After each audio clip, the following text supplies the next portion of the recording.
ನಮಸ್ಕಾರ ಕರ್ನಾಟಕ, ನಾನು ನಿಮ್ಮ ರವಿ ಮಡಿಕೇರಿ. 75 ಡೇಸ್ ಚಾಲೆಂಜ್ನ ಡೇ 7 ಇವತ್ತು. ಬೆಳಿಗ್ಗೆ ಬೇಗ ಎದ್ದು ನೀರು ಕಾಯಿಸ್ಕೊಂಡು ಅದನ್ನು ಬಾಟ್ಲಿಗೆ ಹಾಕಿ ನಾನು ಅದನ್ನ ಕುಡಿದು ರೆಡಿಯಾದೆ. ವಾರ್ಮಪ್ ಮಾಡ್ಕೊಂಡು ಬರೋಣ ಅಂತ ಹೇಳ್ಬಿಟ್ಟು ಆ್ಯಸ್ ಯೂಶ್ವಲ್ ಇವತ್ತು ನಾನು ಸ್ವಲ್ಪ ಸ್ಪೀಡಾಗಿ ವಾಕ್ ಮಾಡಿ 25 into 400 ಪುಷಪ್ಸ್ ಹೊಡೆದು ನಾನು ಬ್ರೇಕ್ಫಾಸ್ಟಿಗೆ ತಗೊಳ್ತಿರೋದು 2 brown bread, 1 Goa, 2 egg, mixed dry fruits, ಹಾಗೆ 250 ml ಮಿಲ್ಕ್. ರೆಡಿಯಾಗಿ ನಾನು ಹೊರಟೆ ಡ್ಯೂಟಿಗೆ. ಸೊ ಮತ್ತೆ ಸಂಜೆ ಕಣ್ವಾ, ಸೇವ್. ಇವಾಗ ಜಿಮ್ ಟೈಮ್, ಜಿಮ್ಮಲ್ಲಿ ಕಾಣೋಣ.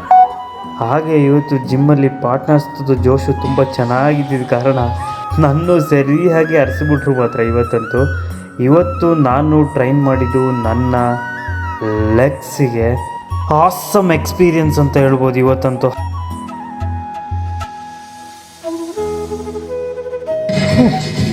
ಇವತ್ತಂತೂ ನಮ್ಮ ಕೋಚು ಲೆಗ್ ಡೇಲಂತೂ ಸೇರಿ ಹರಿಸ್ಬಿಟ್ರು ಗುರು. ಹಂಗೆ ಕಣ್ಮುಚ್ಚಿದ್ರೆ ನಕ್ಷತ್ರ ಕಾಣ್ತೊಳ್ತು ನನಗೆ. ಯಾವಾಗಲೂ ಜೀವನದಲ್ಲಿ ಒಂದು ನೆನ್ಪಿಟ್ಕೊಳ್ಳಿ, ನಾವು ಈ ಜೀವನದಲ್ಲಿ ಗೆಲ್ಲಬೇಕಂದ್ರೆ 2 ಥಿಂಗ್ಸ್ನ ನಾವು ಅವಾಯ್ಡ್ ಮಾಡಬೇಕು. ಒಂದು, ನಮ್ಮನ್ನು ನಾವು ಬೇರೆಯವರೊಂದಿಗೆ ಕಂಪೇರ್ ಮಾಡೋದು, ಹಾಗೆ ಇನ್ನೊಬ್ಬರಿಂದ ನಾವು ಎಕ್ಸ್ಪೆಕ್ಟ್ ಮಾಡೋದು. ಹರೇ ಕೃಷ್ಣ.